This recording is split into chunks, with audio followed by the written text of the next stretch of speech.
How do I want to start this video?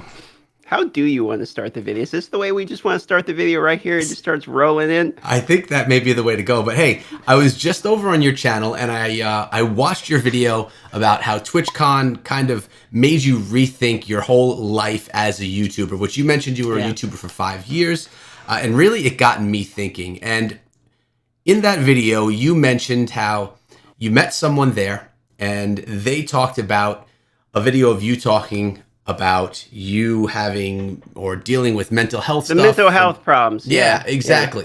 Yeah. And what that got me thinking of were the videos that had stuck with me as a viewer of YouTube. And I've subscribed to tons of people, mostly gaming related, because that's the world we're in. And my favorite videos from my friends and creators, none of them are gaming related. So if we talk about Clash with Ash, he Yeah. talks about those real life things. Nick at Night, who's now Nicole, used to do videos of unboxing a room full of stuff and just being real on camera. And now you, just seeing this video that you put out, I just wanted to bring you on the channel and talk about life as a YouTuber. You've been doing YouTube for 5 years. I've been doing it for over 6.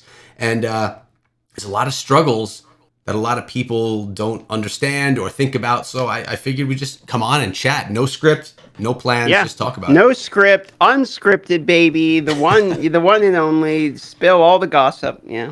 Yeah, I love it. So I mean, I guess you said you've made over 2,000 videos as a YouTuber. It's totally true. You never get a break. What's been your biggest struggle? I guess just doing this full time. Oh, Just that's a good question, actually. Okay, so present or past, because they are different. which Like or, my current struggles are different than what I've gone through, I would say. why don't we talk about what you've gone through first? We'll talk about both. Okay, we'll go past. So, there's been multiple things before I started the content creation that I think has even influenced my content creation, both in like the way I handle myself, the way I handle interacting with other people, etc. Um, if we're gonna go straight into the mental health stuff, I think since that's probably the topic of this video, I'll just cut straight to the chase. Like I got some pretty bad PTSD from when I was a kid. And not kind of the light shit where it's like, oh, I got spanked with a belt. Like I have some pretty bad PTSD from like being a kid, Mm. and that really made it difficult for comments for me because like the one thing that is hard for me is when people perceive me negatively, which is not the mindset you want to be in when you're a content creator. Like you kind of have to thrive off of negativity in a way when you're a content creator because a lot of the times people's rises to fame not only come from people loving the people, but also people hating the people. Sometimes it's almost a tandem. Hmm. And I've noticed that within my own content creation because I am so what I would consider a polarizing character when I'm on my YouTube videos because I'm either very extravagant in the way I make my points related to the games, I think, admittedly, or I can be, you know, I don't want to say real, but like I can come across like fairly insecure, I think is probably an accurate term in my videos, where like I kind of seem unstable sometimes. And I think a lot of that comes because I don't know what I'm saying when I'm in my videos. Like I hit record and I just go. Like I don't have a Yeah. script, I don't work with anything. I have like a thought process in my head and it's almost like a therapy for me when I do my videos. But the problem is, and this is kind of ropes back to where I'm beginning with like childhood PTSD stuff, is when you do that, you leave yourself as exceptionally vulnerable to comments because you're being very real. So when people leave a comment, they're actually addressing something that's real about you and it can hurt. And I think that I've had to grow kind of a thick skin, but I'm not the type of person that normally is able to do that very well, especially in things like relationships in real life and stuff where it's like comments affect me significantly. And I've noticed that negative comments affect me way more than positive comments. So like I'll get a comment and my thing is like I don't want to have like people yelling at me or perceive me negatively. Like that's really what gets to me, right? So like you get a few of those comments where people leave like basically hate comments. And even though these are like every content creator gets them, like I'm in no means special in terms of this. Everyone gets hate. I'm sure you get flamed. Every Hmm. content creator I've ever known gets flamed. Yeah. But it make for some reason I have a really hard time in my own head processing and getting past that, which is on me side of things. And it makes content difficult, which is sort of I'm trying to wrap around to your point of the video I made, which is that um, in that video it was I sort of recognized from meeting people in person, like I'm not really getting as much hate as I think I am. like I'm only recognizing the hate. But when I actually go out in public and I go to somewhere that's like a city, like I'm not in my cabin in the woods, like I say in Alaska, Yeah. and I actually meet other people, it's like people are loving and nice and like me and like my content. And um, that was, I want to say, necessary for my internal development as a human being.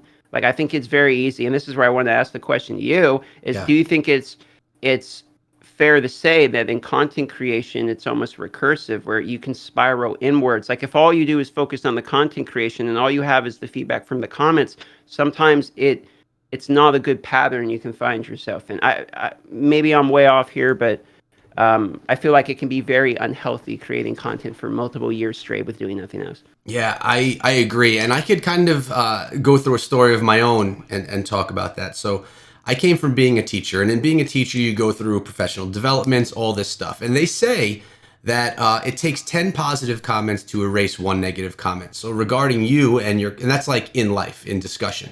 So when you're teaching kids, so for you, you're getting that negative comment in the comment section, that hurtful one. It's going to take 10 positive ones for you to kind of forget about the negative one. I think a lot of us as content creators, we don't want to admit it, but comments do impact us. They could hurt your Yeah. feelings and they impact you.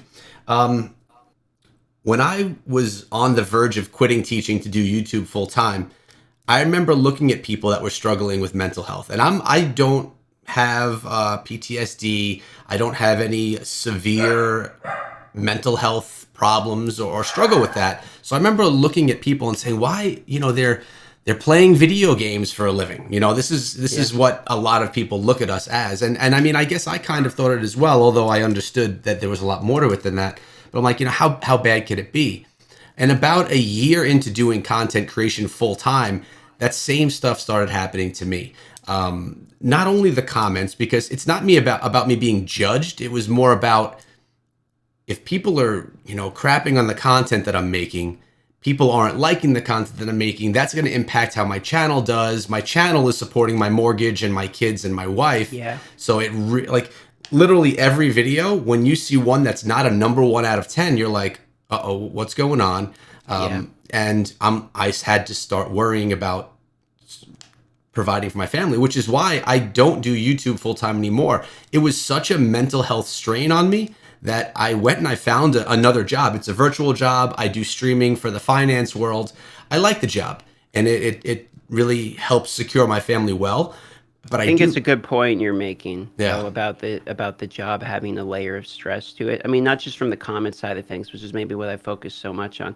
I The closest job I can say this was like is I've done a multitude of jobs. Like I worked in the electrical union. I was in the IBEW. I did retail. I mean, like everyone, when you mhm, start as a kid, like you do retail, right? I was a RA in the dorms. Like I've done, for when I went to college. Like I've done a pretty good spread, but the one that stuck out to me was when I was selling cars, like on commission. It's oh, probably, and that job only lasted about 2 years because honestly, I had to quit that job because like there's something bad about feeling like you're selling somebody something on commission because it's like it's kind of a war over their finances and it isn't a good like wholesome feeling. But when I was in that job, I think it's closer to the YouTube than anything because in the summer when people are like buying cars, you have to make money for the winter when no one is.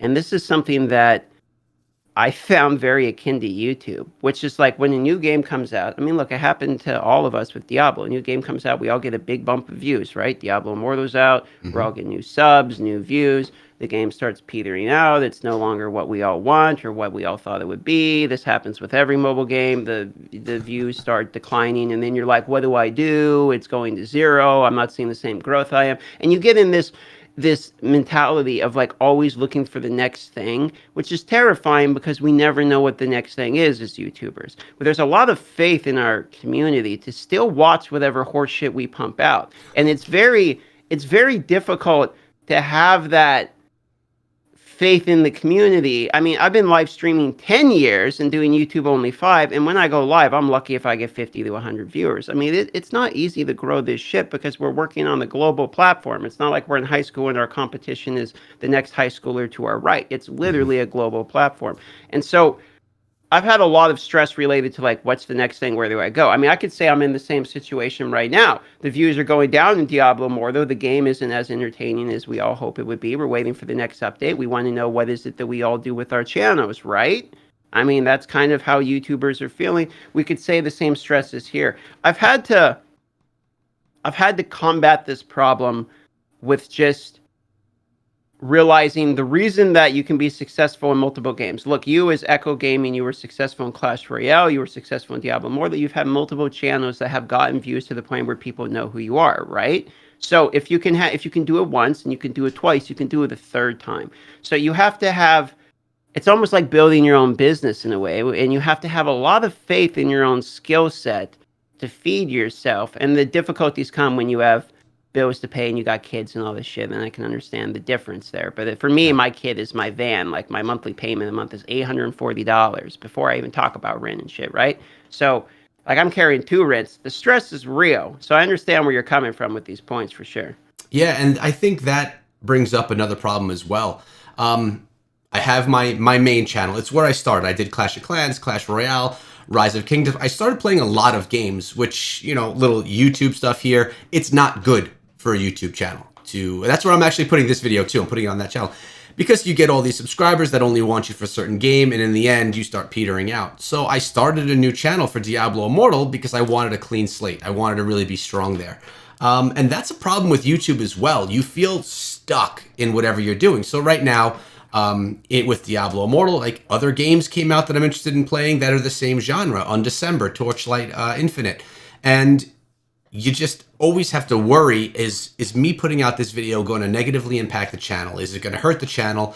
And it's 100% starting a new business. Actually, YouTube is a great business to start because if I want to go open up an ice cream shop down in the village, it's going to cost me a heck of a lot more money, and there's a lot more risk than if I want to, buy a little bit of artwork and learn how to use a few programs and start a YouTube channel. Now, Yeah. the grind is massive for YouTube to be successful. I mean, Yeah. I have got 3,600 videos on the main channel, and I think 400 on the Diablo channel. And I mean, I still am working full time because I didn't feel secure enough with the YouTube channels. But you know what's cool about that? Not to, like, a totally random point and kind of off the point, but like, you're a parent. So you know what's Right. cool about that is your kid is going to be able to go back and look, like, let's just say 60 years in the future, you're passed away. Okay. You're in your grave rotting away. Your kid's still alive and misses his dad. Yeah. Right? He's going to be able to go back and see 4,000 videos of you, not only from when you were younger, but developing as a person. Anything you share, like the mental health stuff we're talking about today, he's going to be able to see this adult process. So it's like, I'm not a parent, but I can imagine being a YouTuber is both a curse for the kid when they're growing up because they're like, oh, it's embarrassing, my parents are a YouTuber. But then, like, or maybe they love it and you're just really into gaming with them. But as they get older, I know I respect my parents a lot more and, love them a lot more for who they are as I get older. I'm sure it's the same thing with most kids. So it's I don't know. From a parent point of view, I got to think, do you ever think about that where it's like, I've always wondered this, where if you're a parent, you've got all these videos of you, like, you're, at some point, if you leave your relationship with your kid at a good standing point, like, they're going to appreciate that. I didn't think of it from that standpoint, and it's a great point, but I have done a lot of videos in the past with my kids, so I'll sometimes go back and try and find the playlist so I can see my kid, who's 9 now, when he was like 4. And I watch those videos, and it's pretty cool because it is completely a digital picture book and video of you growing up with your kids. So now this brings up another point. Like, we're talking about the negatives of YouTube, but I mean, clearly there are massive amounts of positives, more positives. So for me, I was a phys ed teacher, right? For 15 years, I got to play sports with kids every day. It was like everyone's dream job. I'm never going to become rich, but it was a really secure job. I'd never get fired and I'd have a pension. And I left that and dropped everything to come and do YouTube. So clearly YouTube, if you do it right, is like one of the dream jobs, even better than, a phys ed teacher, which in my opinion was a great job as well. I mean, You YouTube, ask any kid, it's the modern day, like, back in the 80s, everyone wanted to be a rock star, right? They wanted to be a hairband metal player on the True. guitar up in the front singing a song. But now, you ask any kid these days, like, it's no bullshit. They're going to tell you they want to be a Twitch streamer or YouTuber. Like, that is what the kids want these days. And it's like, for me, it's. I feel like I'm already on the boomer side of the generation. I'm in my 30s. I kind of always feel like the ship has sailed for me. Maybe I can't connect with these kids as much as I used to be able to. So But true. that the fact that in reality, brother, like we actually are living the rock star of our job. You realize that, like we Yeah. kind of got lucky. You Yeah. know, like no matter how, I always try to tell myself this because it's like right now my big stress in life is I got to pay off this fucking van. Right, I got to pay off this van. I got to buy all the parts. The electrical alone cost me $1,400. I got to pay the mechanical guy to fix the charge air oil and all this adult horse shit. Yeah. Right. It's all this stupid stuff like that doesn't really matter. But it's like in the meantime, day to day, I'm waking up and talking about video games. Like Yeah. that's what's carrying all of it, you know. And TwitchCon, to bring it back to the main topic too, is like TwitchCon kind of brought me back to the appreciation for that. It really only took like meeting 2 or 3 people, bro. It's by the third person who knows you, and it's not even like I thought it was gonna be an ego check. Like absolutely, you meet a couple people, it's like holy shit, people actually know the name DM. Like you know, we walk down the street, somebody knows you. Like that's fucking cool. But really, it was like every single time it happened, and it didn't happen that many times. And every time it's like, oh, you're one of the people I recognize in the group, admittedly, okay? But even the times that happened, it's like, wait a minute, you're not a fucking robot. You're not some dweeb neckbeard that I'm, you know, thinking of on Reddit just flaming people. Like, you're a real dude. You're here out in the same spot I am, enjoying your life like I am. You didn't come here for me. You're just hanging out, and you recognize. It's like the respect I gained for the viewers was significant from the trip, I think, is where I'm going with this point. 100%. And you talked about in your video, by the way, I'm going to link DM's video in the description because you should check it out. It inspired me to make this one. You mentioned, oh, now I just lost my train of thought. Oh, the views. You said how you're always looking at how to optimize videos. Good YouTubers do that because you don't want to spend all this time and then not put the work into to get your video seen. But you're right about views. You know, you get more views on your DM Diablo Immortal channel than I do on mine. But even if I get 5,000 views in a video or 10,000 views, that's a lot of people watching you. Like that's a lot of people that are seeing your face on a day-to-day basis. You're getting 30,000 views in a video. That is a lot of people. And even on a video that you may get 20,000, a third less people watch the video. You're looking at that video saying, damn, this one just didn't do well, didn't hit. That's still 20,000 people that saw it. So that's another thing. We have a platform where we could be heard, and we've built up an audience where they want to hear us at least, or we did some really good optimization where they click away after 30 seconds. Who knows? And even like as what I would add on to that is what I've realized is sometimes it's like, okay, I didn't get the number I want, but even the numbers that we're at, like the numbers that we're both at, like 5,000 views on a video. Right? If you actually look at the YouTube platform, like 99% of people never see that. Yeah. Like the reality is whatever happened to us to where we got to the point where we actually got to get any views, I mean, even get monetized, like either we got really lucky, we're really good at our job, or people were really generous with liking our personalities. It kind of boils down to one of these, right? I think it's a combination of a lot of things, to be honest. Yeah. Yeah. I mean, that's probably a fair counterpoint too. I'm gonna put it this way: I've never seen anyone make it to the top with bad audio, right? So it's like at a minimum, everyone at least put enough effort into their channel to figure out the mother audio. Yeah, okay? Get a good mic and mixer. I'm telling you, I was talking to JT as All Business. It was like my 4th collab with the guy, and I was like, "Look, bro, I love you to death, but you realize your audio is dog shit. Like everyone, you can read your own comments; they're terrible. Like get a microphone." So he bought the same microphone, the SM7B, right? Quality of the channel goes up 90% overnight. It's things like that I'm realizing that are making it where there's these minor things that you do that suddenly gets you to like where people actually watch you, but we still kind of got lucky. I mean, like, how did you get your start? I know I ended up on Reddit, and I got like 4K subs off Reddit one day. So man, I could go into a whole story. I'll make it quick. I mean, the day my second son was born, I actually went to my friend's wedding this past weekend. That next day at work, he said, you should start a YouTube channel. You're always talking about this game, watching videos. He downloaded an app on my phone. And dude, I am the most stubborn person, and you probably are as well, or at least focused person. I said, I'm going to put out a video every day for a year and see where I am. I put out 1 or 2 videos every single day. It started me recording videos like this, talking into my phone. and Sure. for a year. And year one, my whole channel made $500. No one in their right mind would put out, and I put out probably 600 videos in my first year to make $500. Most That's a people aren't lot. going to That's a do lot that. of videos. But that's Yeah. a good grind, though. I mean, that's a good grind.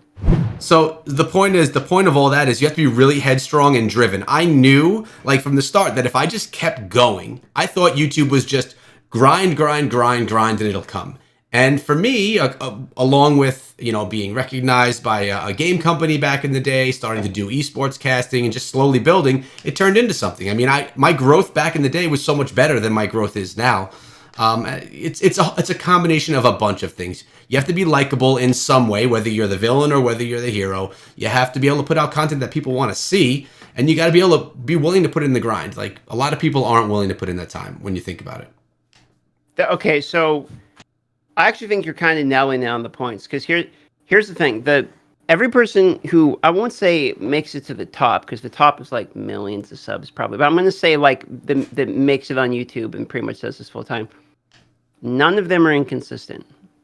I mean, all of them are uploading at a regular pace, like a consistent pace. That has been the number one thing I've noticed between the people who are like have big peaks and the people who never peak.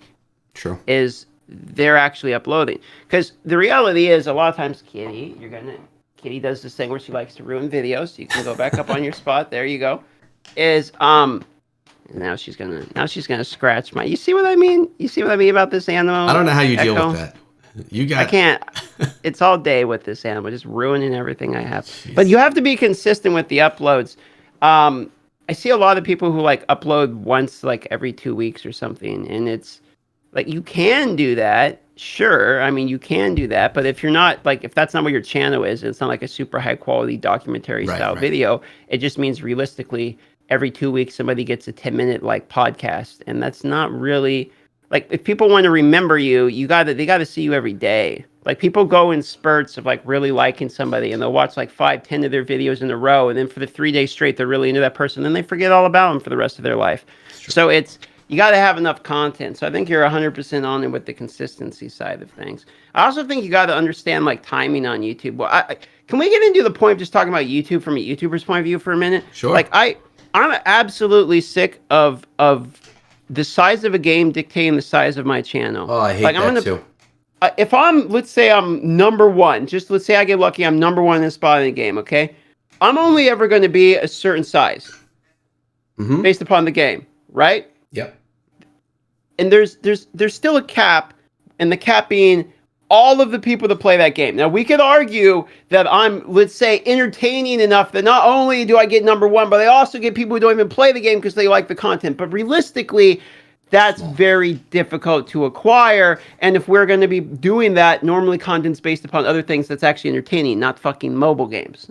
Right? True. Mm-hmm. Like, I mean, it would be based upon Call of Duty, League of Legends, Spectator Sports, Overwatch, something you can cut into like modern day TikToks, highlight reels, all this type of stuff. Okay.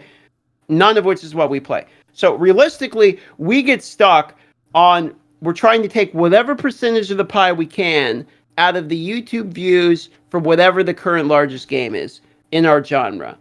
And I'm sick of the games getting picked for me. I mean, I've done Raid Shadow Legends, I did Genshin Impact, I've done all these gacha games, now I'm doing in the ARPG thing, I did Diablo Immortal, which means Undecember and Torchlight were basically picked for me. True. You get what I'm saying? It doesn't even matter where you started, it matters where you're at now. So the genre I'm in is these ARPGs, and so on the 19th, RuneScape, let's go RuneScape Fresh Starts coming out, and I'm just going to say, you know what, I'm calling the viewers out, because they're always like, you should quit Diablo more, though it's a trash game, play whatever you want, we're here to support you. I call bullshit. I say people are only watching for the actual game, not the person, because you play any of the other things, you upload anything. I put a Disneyland video out, the best edited video I've ever had on any channel, for Disneyland, making the lightsaber, showing the whole vacation, you know, $4,000 worth of a vacation show, it gets 1,000 views. Yeah. So my point is that the game is really dictating a lot of our channels. And either I'm not a good enough of a YouTuber to figure out how to get out of that problem, or I've got myself into this problem by only targeting mobile games for so long because of the RPM, CPM values. I don't know. Maybe it's I've made a mistake as a YouTuber, but the position I'm in now is a frustrating one. And it's like, what could I have done? leave Diablo Immortal when everyone else did, go to Diablo 3, and then when Diablo 3 dies, have the same fucking problem. Like, I don't. Yeah. No, this It's is. frustrating. I was having this same discussion with Tom, Scrappy Academy, and so for me on the Diablo channel, I was creating Diablo Immortal videos before the game came out for 2 years. I thought it was coming out a lot sooner than it was, and I just continued making content, building up the channel, putting these roots into the the ground for YouTube. And the game was not as big as I thought it was going to be. And that, along with me now working full time as well, you coming along and putting out 17 videos a day and just completely wiping me off the slate. Between all of that, the channel is much less of a success. Like, I thought the channel was going to blow up to the point where I would like really be in a good position, and it is far from that. Bro, I'm not even in a good position. Like, you want to be honest with it? Like, I'm making enough money to like tread water, and we know it's trending down. Like, Yeah. I have, like, I'm in a YouTube position where I got to make a move. That's You know what I crazy. mean? You hate being in that spot, and it's everyone's in that spot, bro. Everyone. Like, I'm talking to every other Diablo Immortal YouTuber, and from a business standpoint, we don't like the spot we're in terms of the game. I mean, the game there. What is there to talk about realistically? There's not real. I can do builds, but like there's like 2 or 3 builds a character. I mean, I could really stretch some content to make a fuckload of shitty builds if I really wanted to. I'm already making bad builds because I'm just trying to figure out these characters. But it's like I could make them even worse and do a bunch of these videos. But even then, build videos are like not really what people are looking for. It's kind of an SEO plan, and Yeah. SEO means you have faith in the game long term, right? Yeah. So, from a YouTuber point of view, like I'm about to say, just fuck it, cut my losses, go live out of this van, and just play RuneScape the rest of my days. The game I've been wanting to play, because it's like maybe there's something to just playing whatever you want to play and say what happens. I don't know. No, but the whole thing is here, and Tom, the guy I was just talking about, he has multiple channels. He has his gaming channel. He was Clash of Clans, switched it to Diablo Immortal, and to be honest, he's not in love with things right now, so he just hasn't uploaded in 2 months. He also has a vlog channel. He travels and does travel vlogs, and he has a car channel because he's big into cars. And the truth is, if you want to build a channel around, so for him to go make a vlog for his vlog channel, he has to go fly to like Florida or down south. And so like getting content is hard. For us, we could turn on our phone and our content's right here. So it's much easier to make content, but we have to deal with the, what if we get sick? I got sick of playing Clash of Clans for 5.5 years, man. I was just done with it. And it wasn't doing well on the channel anymore anyways. So it's the problem is not good. Like it's every YouTuber's problem. All YouTubers that I know have talked about, what am I going to do? New games coming out. Do I convert to a new game? Do I start a new channel? Do I continue grinding this one? But like we mentioned before, there's a lot of great things that come along with it. We get to play games and make videos for a living. With that being said, something like Diablo Immortal, you and I were both with AMG. Love AMG and the people there. I'm watching all of my friends get sponsored opportunities with Diablo Immortal. That's supporting their channel. I get sponsored opportunities from other games, not from Diablo Immortal. I mean, it would be really great if the game that we were supporting for so long, and maybe you'll tell me to edit this part out, I don't know. But like, dude, No. I was sponsored by Rise of Kingdoms for 2 years on my channel to play it regularly, and I enjoyed the game, and I did. And it wasn't a ton of money, but it was very helpful. And maybe instead of you having to be looking I had for... a similar experience. Like, I know where you're going with this because I did Raid for years. Yeah. And I never got a YouTube sponsorship from Raid on that channel. I literally had to create a new channel and get to fucking Diablo to get a Raid sponsorship. Wow. You understand the irony? So the only thing is, I'm always in the middle on this because I always think it's bullshit as a YouTuber where it's like, look, we spend so much time. Like, what all I wanted? I'll be real. The only thing I wanted, bro, was the skateboard. You know that deck you have in your backyard? Or right there? Yeah, that's the only thing I wanted. Like, I DM them like, hey, can I get a box? Like, I didn't get a box. Like, your boy's out here cranking out some views for you boys. Like, can I get a box, I okay, granted, I've done some rants, but like, so the answer was no. So I was like, okay, that's cool. So then it's like, we don't get plugged, we don't, and then I don't get to be plugged because my name's Darth Microtransaction, and like, they can't be associated with microtransactions. So it's like, there's some horse shit related to like relationship stuff. But the reality is, like, I kind of get the argument of, hey, we can't pay people who are already making videos. It doesn't make business sense. It's I like get if this that. person, you know, it's like they're already making, like, we're making the bag off of just making views on the game. They know we're trapped. I'm not Like, just making a think of bag, it. bro. I'm not making a bag. I'm making under a I'm making thousand. 4K, I'm, 4K this month. That's all I'm making. yeah, that's more than 4 times more than mine. But hey, I mean, the point is, I get it. Business standpoint, why pay these dudes to make a video that they're going to make anyway? But Yeah. hey, what would happen if Undecember hit you up and said, look, we want to pay you 5Gs a month to make videos on our channel?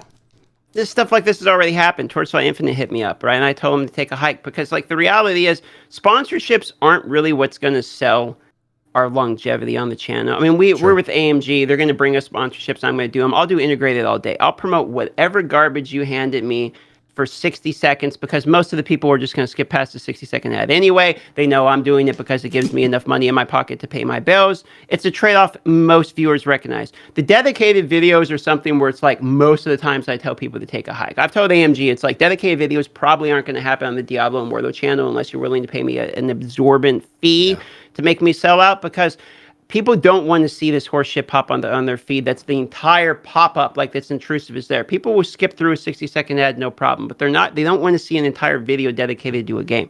I only do these on the rare case. I'll do maybe once a month, like maybe. And I've always thought that the way to winning is honestly in live streams. Like what you do is you get as big as you can on YouTube in terms of views. You get as many people who know you are. Then you go live and you pray to God someone likes you enough to support you. Like that's basically the truth of it. Like I don't make much money off Twitch. My last paycheck was like $460 off Twitch. Like I don't make a lot, but the most I've ever made in a month, like 3 years ago, and it was off of live streams from like people like, hey, I really like your raid content. Here's $50. Let me, I was in the like top 8,000 streamers or whatever because I made like 15K in a year off Twitch, which isn't a ton of money. But for me, it was like, holy shit, like this is insane, because like when I started, like I had negative money in my account. I was on food stamps. Me and the ex-wife were like fucking struggling. Like it was, I've never had money. So like even making like $400 a month, you said you made $500 your first time. I told the people your first year, right? I told the people like if I made $500, it would be my permanent job. That's what happened on my first YouTube channel because I didn't have a job. We were legally homeless, just like chilling in basements. It's like if I make $500, that's all we need to like eat basically, and I'll just do this forever. I love playing video games anyway because I didn't think it was going to be a job. I just randomly got lucky with like a Reddit thing, and I don't know, man. You got to not worry about the money. Like I feel like the money comes from just having people who like you. True. Like what you got to do is just make good content, and it's kind of annoying that Diablo Immortal doesn't plug us. I'll admit, because it's like we're out here doing stuff. But see, what I want is I just want cool like content creator perk bullshit. Like, give me a skateboard. Yeah. Send me a couple t-shirts. If I get a tag in the game that says like content creator or something by my name, that would be cool. Give me plugs, plug my YouTube channel, plug my Twitch. The money's whatever. But it's like they can make us a lot of money by plugging us. Like That's true. If they just put your YouTube channel, they did this in Raid where they promoted people and people were getting like 50K subs instantly. Just put a link to my YouTube channel in the game. I know they probably don't want to link off to me like ranting about how their game could be better. But what they can do, like a lot of other creator programs do, and this video, wow, it has gone from mental health to how YouTube This is all over. It's fine though. I'm totally cool with it. It's a podcast by now. What they could do is they could do creator codes, which is really nice. I had that with Supercell. Very nice. You don't get rich off of it, but it's something, right? It's a small revenue stream. Or what they could do is find videos that they do like from us. If we put out a video, maybe you put out a monk build, and they say, oh, this is good. Let me share with the community. If they had a tab in the game that linked that particular video so that it could kind of inform the community of content that they like. That's another great way to support. And now I know this is coming off bad. Like if someone from Blizzard watches this, they're looking at it like this guy's ungrateful and all that. And it's not. I actually really like the community team over at Blizzard, and I really love Diablo Immortal. I really do like the game. Is it perfect? No. You can like it and have criticisms. I mean, you can do both. Like, yeah, I just wish that it was a little bit different, I guess. But hey, even if it was a little bit different, I'd probably wish it were a little bit different in another direction. Look, if you're saying that, then everyone else is feeling it. You're the most positive guy out of all of us. I mean, if I'm going to be honest, like in your video, you're the most Like out of all of the people who like Diablo Immortal, you've kept the positivity vibe way more than everybody else. So if you're at the point where you're like, it could be a little better, like that's like, you know, me going nuclear and like screaming and losing it in the camera. Like that's your version of it. It could be a little better. You know, Echo's saying it could be a little better.